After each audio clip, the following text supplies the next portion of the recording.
वाला उसका। You are so handsome. हाँ टूपी,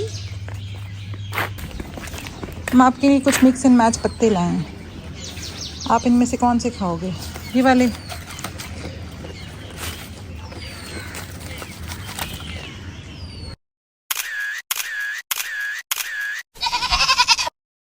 अस्सलाम वालेकुम। ईद करीब है और कुछ ही दिन रह गए हैं और फाइनली ईद उल अज़हा की सौगात, हमारे घर की रौनक, हमारा बकरा आ गया है। आज इतनी खुशी हो रही है ना जिसका अंदाज़ा ही नहीं, और घर में तो जैसे रौनक ही लगी है। एज़ यूजुअल बच्चे तो इसके पास से हिल भी नहीं रहे।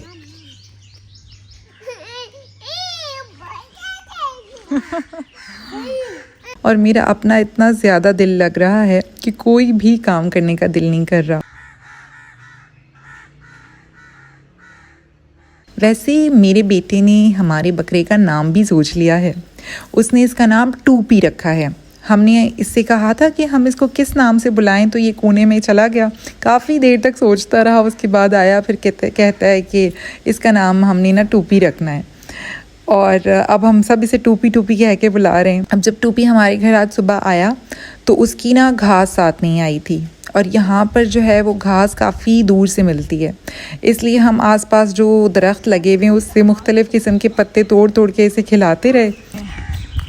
कुछ मिक्स एंड मैच पत्ते लेके आई हूँ टूपी के लिए। आई होप कि वो खाए। और वो देखिए उसने शोर भी मचाना शुरू कर दिया। ठीक सही कि मुझे क्यों अकेला छोड़ा है आप लोगों ने। हम आ गए, हम आ गए, हम आ गए। टूपी हम आपके लिए खाना लाए हैं। हम आपके लिए कुछ मिक्स एंड मैच पत्ते लाए हैं। आप इनमें से कौन से खाओगे? ये वाले? और ना शुरू में तो ये कुछ भी नहीं खा रहा था। इतनी टेंशन हमें शुरू हो गई कि अभी हमारे घर आया है और अब कुछ खा नहीं रहा, पता नहीं ये जहाँ पे होता था वहाँ क्या खाता होगा। लेकिन शुक्र है कि फिर एक दरख्त हमें ऐसे मिल गया जिसके पत्ते से बड़े यमी लगे, तो जब हमने उसको थोड़े से खिलाए वो खाने लगा। तो हम फिर बार बार वहाँ से पत्ते तोड़ के ला रहे थे। मैं जा रही थी, वो काफ़ी ऊँचा था दरख्त, तो मैं कुर्सी रखती थी, फिर उसकी टहनियाँ तोड़ती थी, तो बड़े मुश्किल हो रहा था। मैं कैंची से भी कुछ दफ़ा काटा और फिर उसके बाद जो है ना वो मिला के इसको देती थी। कभी इसका मूड होता था तो ये खाता था, कभी फिर ये पीछे हट जाता था। शुरू में इसने हमें बड़ा तंग किया बच्चों की तरह, लेकिन फिर थोड़ी देर में ये मुझे पहचानने भी लग गया। तो फिर मैं जैसे जाती थी किचन में अपना कोई काम वाम करने लगती थी, इसको नज़र नहीं आती थी, फिर ये शोर मचाना शुरू कर देता था। फिर मैं जैसे ही बाहर आती थी तो दौड़ के मेरी तरफ आता था कि इसे समझ आ जाती थी कि मैं इसके लिए कुछ खाने के लिए लाई हूँ। तो बड़ा मज़ा आ रहा था ना। और बच्चे तो फिर टूपी के पास से हिल ही नहीं रहे थे। ख़ास तौर पे जो मेरी छोटी बेटी है, इसे तो वैसे ही एनिमल्स बहुत ज़्यादा पसंद हैं। टीवी पर हर वक्त डिमांड करती है ना कि एनिमल्स की वीडियो लगाएं। और अब टूपी को देख के ऐसी एक्साइटेड हुई है कि बस जैसे ही मैंने कहा कि टूपी आया है तो बस दौड़ ही चली आई ना भाग के। ये आप चेक करें ना ज़रा वीडियो में इस तरफ। और इसे बार बार जो है ना वो खाना खिलाना होता था टूपी को। जब मैं कुछ खिलाती थी तो मेरे हाथ से छीन लेती थी, पत्ते छीन लेती थी, ब्रेड छीन लेती थी। कहती थी कि बस मम कहती है कि ये मम है मम, तो बार बार टूपी को कहती थी टूपी मम, टूपी मम। और जब वो इसके हाथ से खाने लगता था तो बड़ी खुश होती थी। कभी कभी उसकी नकल भी उतारती थी। पता नहीं वो क्लिप मैंने शूट की है कि नहीं, जिसमें ये खाने लगता था तो फिर आगे से उसकी नकल भी उतारती थी हम नम नम करके। तो दोनों जो है ना वो कभी मुंह बना रहे थे, कभी उसे प्यार कर रहे थे। उनका बस नहीं चल रहा था मेरे दोनों बच्चों का कि मतलब क्या कर लें ना। और यकीनन मतलब ये जो ईद उल अज़हा से पहले ये जो मनाजिर होते हैं जब हमारे बकरे, गाय, बैल वगैरह आते हैं हमारे घर में, तो ये मंज़र आजकल तकरीबन सारे ही मुसलमान घर जो हैं उनमें ये मंज़र होंगे।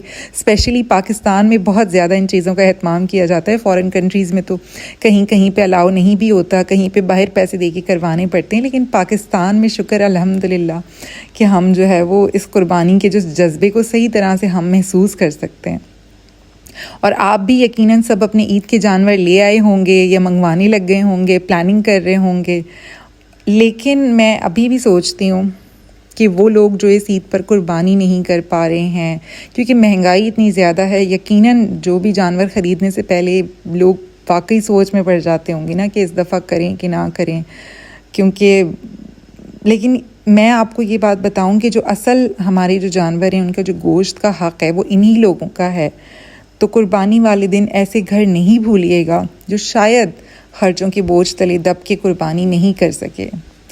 बहरहाल आज ही के दिन मैं टूपी से इतने करीब हो गई हूँ कि लग रहा है कि ये हमारा ही बेटा है, और ये भी बच्चों की तरह शोर मचाने लगता है जब भी मैं गायब होती हूँ। इसे बस कोई ना कोई अपने सामने चाहिए, और फिर इसके लिए खाना लाना, इसे खाना खिलाना, इसे साफ़ करना, सब में अपना ही सुकून मिल रहा है। लेकिन साथ साथ दिल उदास भी हो रहा है, क्योंकि जब ये कुर्बान हो जाएगा तो फिर ये जगह कितनी खाली खाली हो जाएगी। लेकिन फिर हम हज़रत इब्राहीम अलैहिस्सलाम की उस कुर्बानी के जज्बे को सोचने लगते हैं कि वो अपने बेटे हज़रत इस्माइल अलैहिस्सलाम को कुर्बान करने को तैयार हो गए थे, और हम भी फिर अपने जानवरों से जितनी ज़्यादा मोहब्बत करेंगे, उन्हें खिलाए पिलाएंगे, उनका ख़्याल रखेंगे, तो शायद थोड़ा सा शेयर हम जो है वो इस कुर्बानी के जज्बे में अपना कुछ तो हक़ अदा कर सकें। शायद हमारी इस मोहब्बत जो हम अपने इन सब जानवरों से करते हैं, शायद हमारी कुर्बानी कहीं अल्लाह पाक कबूल फरमा लें। तो आई थिंक ये इस ईद का जो असल मकसद है वो यही है। चलें, तो जहाँ एक तरफ टूपी की खिलाई पिलाई चल रही है, तो वहीं दूसरी तरफ ईद की तैयारी भी है। और इस ईद पर जो सबसे ज़रूरी काम हमारे घरों में होता है वो है फ्रिज की सफाई। मैंने भी आज सोच लिया था कि फ्रीज़र को ख़ास तौर पर साफ़ करूँगी। 1-2 घंटे के लिए इसे बंद कर दिया, फिर जो बर्फ़ होती है फ्रीज़र में जमी हुई अपने आप नरम पड़ जाती है, और फिर बहुत आसानी से मैंने इसे निकाल लिया।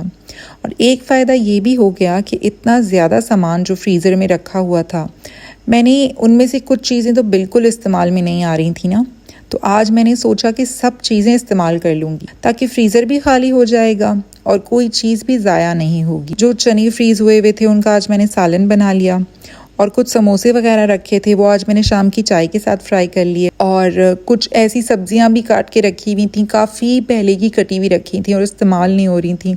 तो आज हमने वो गोभी और गाजर जो कटे हुए थे वो हमने टूपी को खिला दिए, और वो शायद इसी के नसीब के होंगे, इसीलिए इतने दिन से इस्तेमाल नहीं हो रहे थे। फ्रिज की सफाई यकीनन एक बहुत थका देने वाला मरहला है, और इसीलिए हम हमेशा सोचते रहते हैं कि अब करेंगे, लेकिन नहीं कर पाते। और आज भी मैंने बड़ी हिम्मत की ली, क्योंकि ज़ाहिर बकरा भी आया था तो उसकी देखभाल अलग चल रही थी।